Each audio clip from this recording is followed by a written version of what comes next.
Kamusta po kayo? Bago po ang lahat, first things first.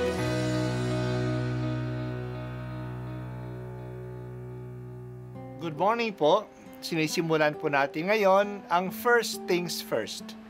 At dito po, tinatalakay natin sa unang bahagi ng umaga natin ay ang first readings na binabasa po sa banal na misa.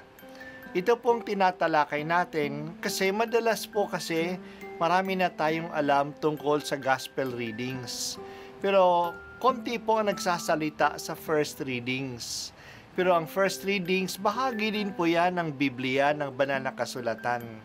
Kaya susubaybayan po natin ang mga first readings, basahin po natin at kuminsan kailangan ng basahin ng 2 o 3 beses bago maintindihan kasi hindi po tayo familiar sa mga istorya at sa mga kaisipan na tinatalakay dito.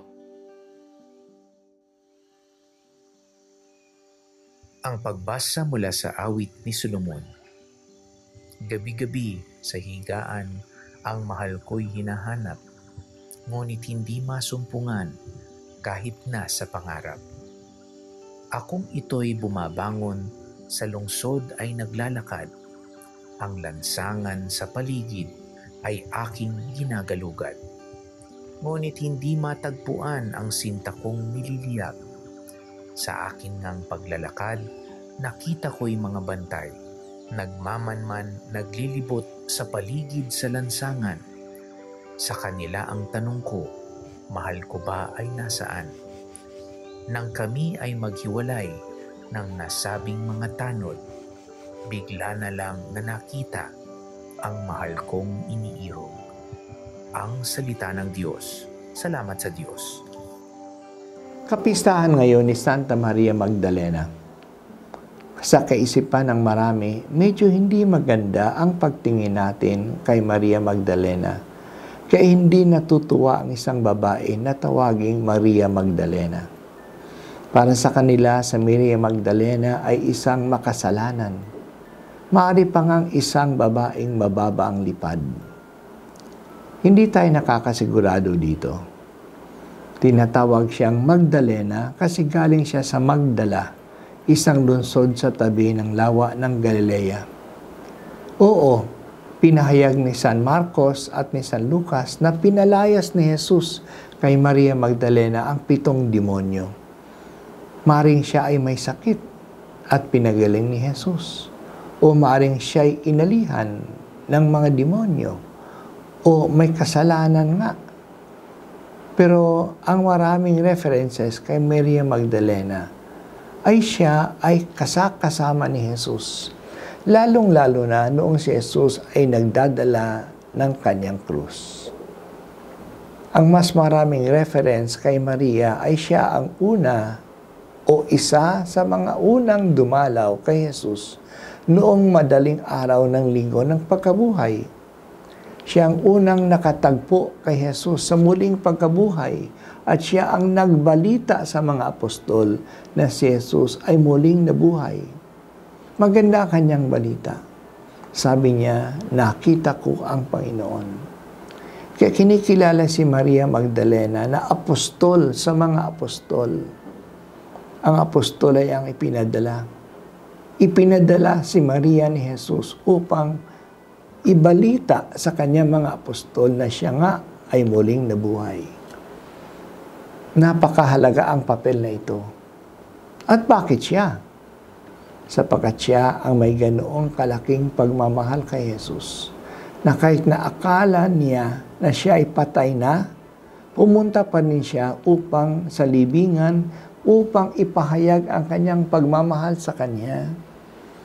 Hindi napigil ang kanyang pagmamahal ng kamatayan.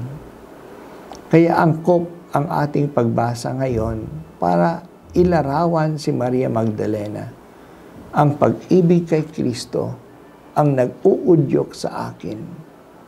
Ang pag-ibig na ito ay lalo pang pinatibay noong matagpuan siya ni Jesus sa muling pagkabuhay. Hindi na ngayon batay sa sukatan ng tao ang pagkilala niya kay Jesus.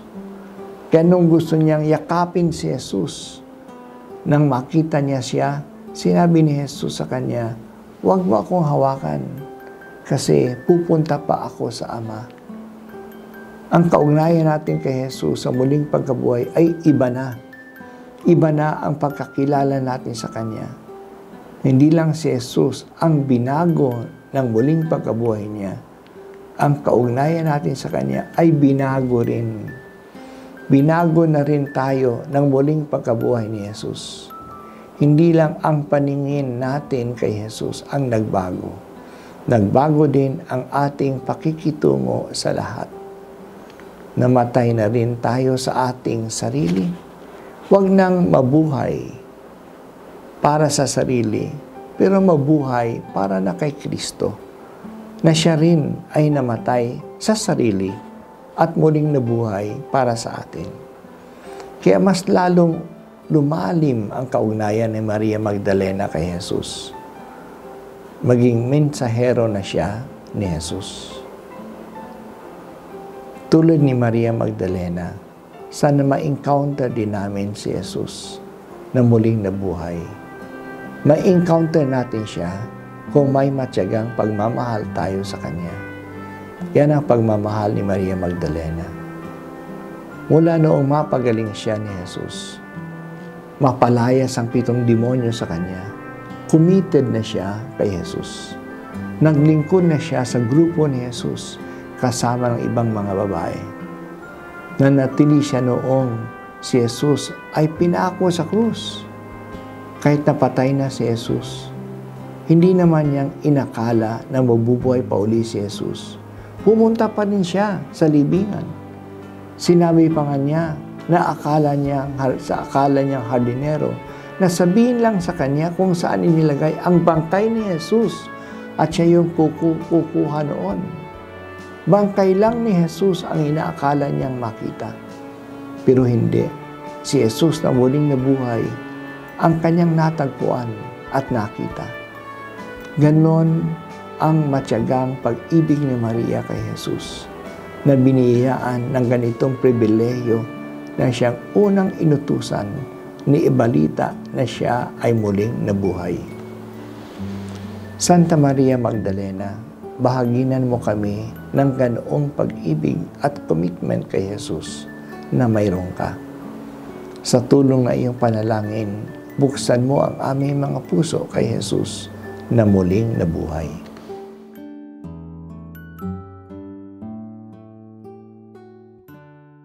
At ako po ay si Bishop Broderick Pabilio dito sa First Things First.